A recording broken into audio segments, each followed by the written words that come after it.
He tried to sell my life's work for $3 million. I made $4 billion and buried him with a single page. Blood doesn't make you family. Loyalty does. And he sold both for $3 million. I'm Dr. Kaya Lorne, quantum physicist, inventor, and apparently, daughter to a traitor. My research was set to redefine the very fabric of computing. Years of isolation, mental breakdowns, caffeine-induced heart palpitations worth it. Because I wasn't just on the edge of a breakthrough. I was about to own the next era of technology. But behind my back, my own father Harvey Lorne, failed investor, full-time manipulator, decided he was entitled to a piece. He stole my early blueprints from an old drive, slapped his name on them, and tried to sell the whole thing to a Russian venture group for $3 million. $3 million. That might impress someone else. But just as he was sealing the deal, I was across the city, signing a $4 billion exclusive licensing agreement with a US quantum defense firm. They didn't just want the tech. They wanted me. My name. My vision. My mind. And guess what?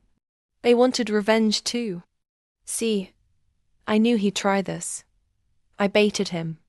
Months earlier, I left the stolen files just where I knew he'd look an old, dusty backup with real equations, but all pointing toward a dead-end design that would fail under quantum load. His buyers? Not amused. And Harvey?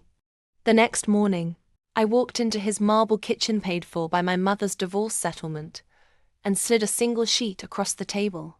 He didn't look up. Too busy watching the news. Breaking. Dr. Kaya Lorne signs $4 billion. Quantum licensing deal with US government historic defense contract blocks. All prior intellectual access. I said nothing until he picked up the document. One line. In bold.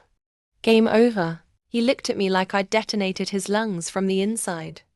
And that's when I told him. The Russian investors weren't investors at all. They were federal agents in a sting operation authorized under national tech theft prevention laws. And thanks to the contract I signed, he wasn't just blocked from profiting, he was criminally liable. Harvey Lorne, once a respected name in finance, was arrested that night for conspiracy, intellectual theft, and attempted illegal export of classified technology. Oh, and the money? Seized, frozen, gone. That $4 billion? It wasn't just money. It was power, access. I used it to fund scholarships for women in STEM. Built labs in cities where girls like me never got chances. I didn't just end him. I elevated everyone he would have overlooked. I turned betrayal into a legacy. And if you want more savage tales of betrayal flipped into empire stories where brilliance wins and snakes get their heads cut off, subscribe to my channel. Because karma's cute, but revenge with receipts, that's science. Hit that subscribe button. You're going to want to hear what comes next.